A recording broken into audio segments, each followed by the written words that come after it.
In a battle between an entire unit of Russian soldiers and a single Ukrainian robot, you would likely expect the Russian soldiers to win. Sure, the unit might suffer a few losses along the way, but one robot against multiple soldiers is the sort of disadvantage that Russia thrives on. Having bigger numbers has always been Russia's advantage, but as Ukraine has shown repeatedly throughout the war, Russia doesn't seem to be able to make its numerical advantage count. You can already guess where this is heading. Russia's unit didn't win.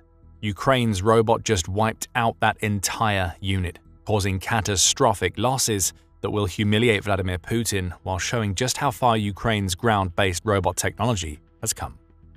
On January 7th, United 24 media reported on a remarkable operation carried out by the NC-13 Robotic strike company of Ukraine's 3rd Army Corps. Codenamed Alphabet, the operation saw the strike company send a single robot laden with anti-tank mines to a Russian position. The results were as explosive as you might expect, as the mines detonated and wiped out the majority of the entrenched Russian soldiers. All that Ukraine had to do after that was send infantry to secure the cleared position. Russia never saw the drone's explosive payload coming. Now it knows that it has a whole new problem to deal with on the front lines. The 3rd Army Corps took to Telegram to explain what it had done, along with sharing a video that documented how the operation came to be and how it was executed. This is footage of a successful operation by the fighters of the 3rd Army Corps, as a result of which the enemy group was destroyed and our infantry occupied the liberated area, the Corps said when introducing its video. The Corps added, despite the difficult terrain and attempts to defeat it by enemy FPVs, the professional GRC operators traveled 20 kilometers and delivered 12 mines directly to the shelter with the occupiers. GRC is the Ukrainian abbreviation for Ground Robotic Complex, which refers to their unmanned ground vehicles. The message being delivered here is that Ukraine has figured out how to overcome one of the major problems that stand in the way of ground robots. Not only did this one robot traverse 20 kilometers, or about 12.4 miles of rough terrain, but it did so laden with a dozen heavy anti-tank mines. You don't know if that says more about the stealth capabilities of the robot or Russia's complete inability to see a fairly large ground robot coming. It doesn't really matter. The explosive results show us that Ukraine has a new strategy that it can use against Russian forces that hide away rather than watch what's happening on the battlefield. The video, also shared by Pravda, that accompanied the 3rd Army Corps' message is a tub-thumping spectacle. Aptly set to the pounding song Thunderstruck by AC/DC, it kicks off with the visual of Ukraine's ground robot reaching its target and exploding. From there, we see what are presumably members of the NC-13 robot strike company preparing the anti-tank mines used in the attack and moving their robot into position. We also get some insight into how the company operates the robot, as the video shows shots of a full computer-based setup in a hidden location that drone operators use to steer their robot to the Russian position. The video also showcases footage shot from the perspective of the ground robot itself, along with an aerial view of the strike captured by what is presumably a reconnaissance drone. The drone is seen to be controlled by what looks like a typical video game controller, which is interesting in its own right. Ukraine has made even its most technologically advanced robots so easy to control that the average Call of Duty player would probably be able to get the gist of what they need to do as soon as that controller is placed in their hands. However, perhaps the most interesting thing about this strike is the weapon that Ukraine's ground robot delivered. Anti-tank mines, specifically the TM mines that United 24 media says were loaded onto the robot, don't seem to be the most natural weapon to use. After all, the clue is in the name. These mines are supposed to be buried in areas where Ukraine expects Russian tanks to roll, not delivered to the doorstep of entrenched Russian soldiers who believe that they're safe from Ukraine's fury. But then that's the genius of what Ukraine pulled off. Ever able to come up with the unexpected, Ukraine has once again found a way to adapt a weapon that it has readily available into one that can destroy Russian soldiers in ways that those troops could never expect. Perhaps Ukraine's use of anti-tank mines shouldn't be all too surprising. On January 7th, Forbes contributor Vikram Mittal wrote that the TM62 anti-tank mine, a variant of which may well be the type that the NC-13 robotic strike company used in its attack, has become something of an all-purpose weapon for Ukraine. The mine, which was first fielded by the Soviet Union in the early 1960s, is one of the most widely used anti-tank mines in the world. That probably means good things for Ukraine, as this fact alone suggests that Ukraine may have plenty of this particular mine in its stockpiles. Green in color and with a 32 centimeter or 12.5 inch diameter, the TM62 is packed with 7.5 kilograms or about 16.5 pounds of high explosives. Assuming this is the mine that Ukraine's ground robot carried a dozen of, that means that the strike that the NC-13 Robotic strike company pulled off involved 90 kilograms or almost 200 pounds of explosives. Ukraine is now building its own version of the TM-62, which it has dubbed the TM-2025. Though seemingly identical to the older Soviet mine at a glance, this new version has a few interesting tweaks. For one, parts of it are 3D printed, which allows Ukraine to make and deploy these mines cheaply and quickly. However, it's the new fuses that have transformed this particular mine into such a dangerous weapon. In addition to a new electromechanical fuse, Ukraine's TM-2025 contains a secondary fuse, a fuse that allows for remote detonation, Mittal points out. It doesn't take a genius to figure out how this modified TM mine could be useful when carried by a ground robot to a Russian position. All that Ukraine has to do is get the robot where it needs to be and then push a button. The massive explosion does the rest, just as we saw in Ukraine's January strike.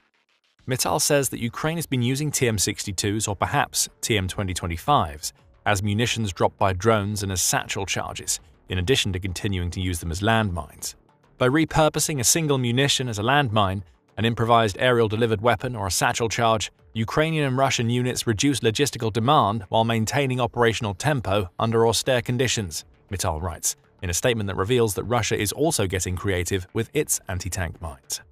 But it's not Russia that's using ground robots to deliver those mines. That's all Ukraine, and this most recent strike showcases how adaptable Ukraine is and how versatile a seemingly simple weapon like an anti-tank mine can be when it's placed into the right hands. By the way, Ukraine getting creative with how it uses its mines is nothing new. Back in May 2025, we published a video revealing how Ukraine has figured out an insane mine hack that enables it to wipe out Russia's motorcycle-mounted troops. Find out more about that hack in our video. Returning to Ukraine's new ground robot land mine delivery tactic, the 3rd Army Corps explains exactly what this strike means for the future of Ukraine's fight against Russia. It describes what its soldiers just pulled off as the new reality of war. And this new reality is one where ground robots that might never have been conceived if Putin didn't launch his invasion are now destroying entire Russian units in one strike. It's a new reality that Russia won't have been expecting. After all, Ukraine had been using ground robots for a very different purpose until recently. Back in November 2025, the BBC published an article in which it reported on Ukraine's use of ground robots in the Pokrovsk region. Far from being the deliverers of death that the NC-13 Robotic strike company showed that they can be in January, these ground robots were instead offering a lifeline to Ukrainian troops who would otherwise be trapped by Russia's constant assaults on the Donetsk-based city. The BBC said that as Russia's forces attempted to cut Ukraine's Pokrovsk defenders off from the logistical arteries that deliver their food and ammunition, ground robots were becoming a savior. Their use eliminates the need for a soldier to transport supplies, which is dangerous work that could result in that soldier being killed if they're spotted by a Russian drone. Instead, ground robots, which are also known as unmanned ground vehicles, or UGVs, offer the same transportation with no risk to human life. The robot is small enough to squeeze into a bicycle lane and looks like a mini tank without a turret, the BBC wrote of one ground robot operating in Pokrovsk. UGVs are difficult to spot. They're harder to jam than an aerial drone, and most importantly, soldiers can operate them remotely from a safer location. By the time of the publication of the BBC's article, 90% of all supplies for Ukraine's Pokrovsk frontline forces were being delivered by ground robots. Such logistical uses seem obvious for ground drones. However, it hasn't taken long for Ukraine and Russia to adapt what were once basic UGVs for a host of battlefield missions. In a December 28 article for Forbes, Mittal notes that technological and operational advances in ground robotics have lagged behind those seen in air and sea-based drones. But the use of ground robots is increasing, and both Ukraine and Russia were starting to field more of them as the war approached 2026. Mittal notes the use of these robots as logistical tools and as vehicles that can be used to evacuate casualties from the front lines. He also points out that Ukraine and Russia have both developed smaller ground robots of the tracked, wheeled, and even quadruped varieties. These robots have the same advantage of being difficult to spot, as the BBC pointed out, and that means they may be especially useful for intelligence gathering. We know from the video of the NC-13 Robotic strike company's attack on Russia's unit shared by the 3rd Army Corps that at least some ground robots have the ability to capture footage of the battlefield around them. Imagine that capability installed in a robot that can sequester itself away among leaves and other debris, where it constantly films unaware Russian soldiers, and you get an idea of why these UGVs can be such a useful spying tool. How much Ukraine might be using UGVs for this purpose is unclear, Mittal says, and that makes sense. Why give away what you're doing by shouting about your use of spy robots from the rooftops? Other UGVs are being turned into weapons platforms, which may well be the most important evolution of the technology. Mittal points to one example in which a droid TW-12.7 UGV managed to hold a Ukrainian position against a Russian advance for a shocking 45 days. Acting as a mobile weapon platform, the system was used by Ukraine's 3rd Assault Brigade to fill a gap in the Ukrainian lines in Kharkiv Oblast, Mittal writes. He adds that this ground robot has since been modified so that it can carry a 40mm grenade launcher. That's a little different from the mines that the NC-13 Robotic strike company used, but the explosive potential is much the same. Ukraine is also working on integrating its ground-based platforms with its aerial drones, and he noted that Russia is trying to use its UGVs to lay mines. The point being made here is that the obvious logistical uses of ground robots only scratch the surface of their true potential. Ukraine is now attempting to realize that full potential, especially in terms of UGVs as an attacking force, and the Russian unit that was just destroyed by one of these robots shows that Ukraine is succeeding. Ukraine knows how valuable these ground robots can be, and it's going all in on using them. In a January 7th article, the New Voice of Ukraine reported that almost 15,000 UGVs were delivered to the Ukrainian military in 2025, and that there are plans to increase this number to the delivery of over 20,000 in 2026. Ukraine has also been using its Brave One defense tech innovation platform, which is a military tech marketplace that links soldiers with prospective equipment manufacturers to encourage ground robot development. The New Voice of Ukraine says that 270 Ukrainian companies are now developing UGVs via this platform, and that 70 of these systems that these companies have come up with have already been codified, meaning they're standardized and ready for use by Ukraine's military. By October 2025, ground robots had delivered nearly 300 tons of cargo for Ukraine, which is a statistic that aligns well with the BBC's claims of 90% of all supplies being delivered to the front lines of Pokrovsk being carried by UGVs. It seems that Ukraine is well on its way to both achieving and exceeding its target of building and acquiring 30,000 ground robots, which is a number that the National Interest reported on November 15th. That outlet repeated Ukraine's intention to field up to 15,000 ground robots by the end of 2025, adding that these robots can cost as little as $10,000, though more advanced UGVs can set Ukraine back $50,000 or more. Even that higher price tag is a pittance to pay for Ukraine if it means that it gets its hands on technology that saves soldiers and is increasingly capable of causing massive losses among Russia's forces. Still, this technology has a long way to go. We mentioned earlier that ground robots lag behind Ukraine's aerial and sea-based unmanned vehicles, and we can see how far behind they are due to comments made by statistics shared by the Commander-in-Chief of the Ukrainian Armed Forces, Oleksandr Syrskyi. Business Insider reports Syrskyi is stating that ground robots were responsible for just 0.66% of all drone missions carried out by Ukraine in November 2025. Unmanned aerial vehicles still account for the bulk of Ukraine's drone usage, with Syrskyi noting that these types of drones are responsible for about 60% of all the strikes that Ukraine conducts against enemy targets. Does this mean that ground robots aren't as useful as they appear? Quite the contrary. This low usage suggests that it's taken Ukraine a while to solve the terrain-based issues that ground robots face. Now these problems are being solved and the true versatility of the UGVs has become apparent.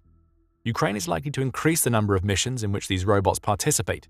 0.66% isn't indicative of a useless technology. It's a number that showcases just how much room for growth there is in Ukraine's developing UGV sector, and that should worry Russia in the wake of one of its units being obliterated by just one of these robots carrying a load of a dozen mines. Beyond their utility, there's another reason why Ukraine will be excited by its own latest UGV developments. Manpower is becoming a problem for Ukraine, and it's a problem that UGVs may be able to solve. Part of Ukraine's manpower challenge lies in the fact that Russia is simply capable of fielding more soldiers than Ukraine. Russia is the larger of the two countries, and its military reflects that fact. Back in September, RBC Ukraine reported on comments that Syrskyi made suggesting that Russia enjoys a manpower advantage of 3-1 in many contested regions, and that advantage can rise as high as 6-1 in some areas. Ground robots aren't being produced anywhere near the quantities needed to even up those numbers. However, they do offer Ukraine options in terms of sending robots in to do what was once humans' work, which in turn preserves soldiers who might have otherwise become casualties in the fight against Russia. The other aspect of Ukraine's manpower issues lies in how it's becoming increasingly difficult for the country to recruit new soldiers after almost 4 years of a brutal and grinding war. Some, such as former Ukrainian sniper team commander in Ukrainian Special Forces unit Konstantin Brzezinski, claimed that far too few of Ukraine's recruits even make it to the front lines. The news outlet Military Affairs reported on comments made by Brzezinski in November, which saw the former sniper commander claim that of 30,000 people drafted toward the end of 2025, over 20,000 Ukrainian soldiers left their units of their own accord, leaving behind around 9,000 who are still fighting. As a result, brigades appear fully staffed on paper, but a large share of their personnel is absent in practice, the outlet reports, before adding a terrifying coda. Brzezinski estimated that despite the declared 30,000 reinforcements, only 2,000 to 3,000 actually reached the line of contact. Assuming these statements are true, then only a tenth of those that Ukraine claims is recruiting are actually fighting in the areas where they're needed. Such issues are compounded by many of Ukraine's young people leaving the country for elsewhere in Europe. That's according to Kyiv's mayor and former heavyweight champion boxer Vitaly Klitschko, who Politico reports as outright stating that Ukraine has huge problems with soldiers. Kyiv's mayor suggests that may lie in Ukraine's mobilization age limits, stating, "In the past, 18-year-olds served in the army, but those are kids. Right now you can only be mobilized in Ukraine from age 25. You could lower it by a year or two to 23 or 22. Along with these mobilization issues, Politico says that European Union countries granted 79,000 new temporary protection decisions to Ukrainian people in September 2025 alone. That was both the highest number in 2 years and an indicator that there are many Ukrainians who are looking to escape rather than serve in the country's military. Again, the 30,000 to 35,000 UGVs that Ukraine hopes to have by the end of 2026 won't solve these manpower issues. They'll help. Plus, there aren't many soldiers who are going to be willing to strap 12 anti-tank mines to their backs before charging a Russian position. That's a robot's job, if ever there was one. And Ukraine showed in January that it's now capable of using just one ground robot to do the same kind of damage that would normally require an entire unit of soldiers. Even as Ukraine's ground robots start grabbing headlines, we can't ignore the massive impact that the country's aerial drones continue to have. Ukraine's Unmanned Systems Forces claims that these drones inflicted an estimated $20 billion of damage against Russia in the 7 months leading up to January 2026, and Ukraine has started the new year in much the same vein. Long-range strikes aplenty are targeting key Russian assets, as you'll learn if you watch our video on Ukraine's recent strike against Russia's Energia defense plant. And if you enjoyed this video, remember to subscribe to The Military Show for more coverage of Ukraine's latest and most innovative attacks against Russia. And thank you for watching.